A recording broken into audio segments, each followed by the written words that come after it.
what are some of the things that you would say that a business owner should start cleaning up, or would be like huge red flags if a buyer sees it, specifically maybe private equity as well? Yeah. Well, I love what you said. I'll talk about those red flags. I love what you said. I just want to say that I think every seller should get a valuation. They should be proactive about it. So whoever your clients are, they're doing the right thing because they're proactively. And then the other thing that you said that was really great, I mean, this is really great, and I have not talked about this at all, is the data room. So getting a data room of all your contracts and agreements. And then the other thing that you said that I really love is like, okay, well, they're just dabbling and they don't care. That I think I've never seen anybody in a neutral position after they start it, because it is so invasive, Melissa. It is so much work. It's so invasive that you're either all in. People don't dabble with that. I mean, maybe they dabble in the very beginning, but once you get to LOI and diligence, everybody's all in. And so I think that that's really important. So I'll tell you, getting to the red flags. So a buyer or a seller comes in and their financial records are messy, incomplete. I can't tell you how many people don't look at their balance sheet, and we all know the dead bodies are buried on the balance sheet.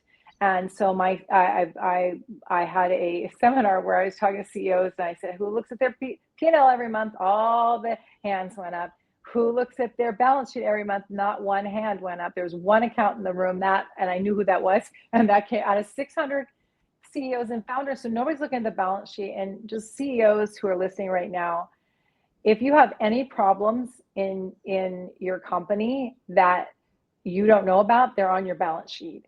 And so, and you just said like not getting receivables payable on time, all those things, but there are bigger things. So if you think about it, that most of the mistakes that are made on the balance sheet, to clean them up, are deductions of your net income. So it's reducing your EBITDA. So I've seen where in diligence, your whole deal falls apart because you didn't look at your balance sheet. It has no integrity. And so, and then we have no CEOs looking at the balance sheet. So what is happening here? So CEOs, hear this now. If your balance sheet is wrong, your P&L is wrong, full stop. That's it.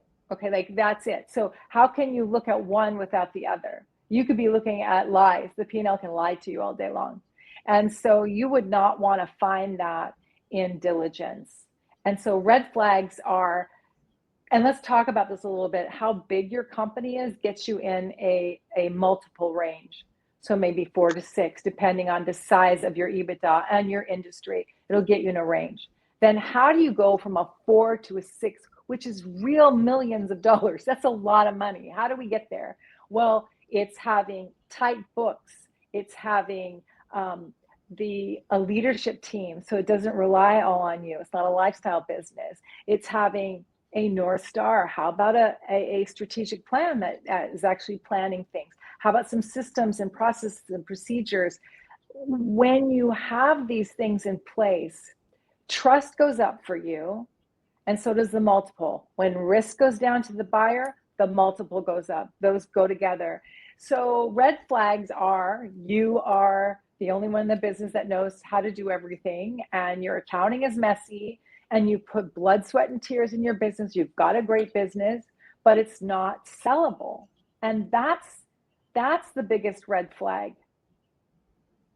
Yeah. I mean, there's many others, but like that's it in a nutshell. You're going to become part of the statistics that doesn't sell.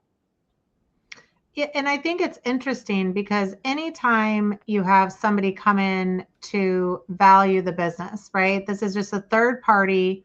They're just taking a look at it, good, bad, and ugly, and giving you some reference point.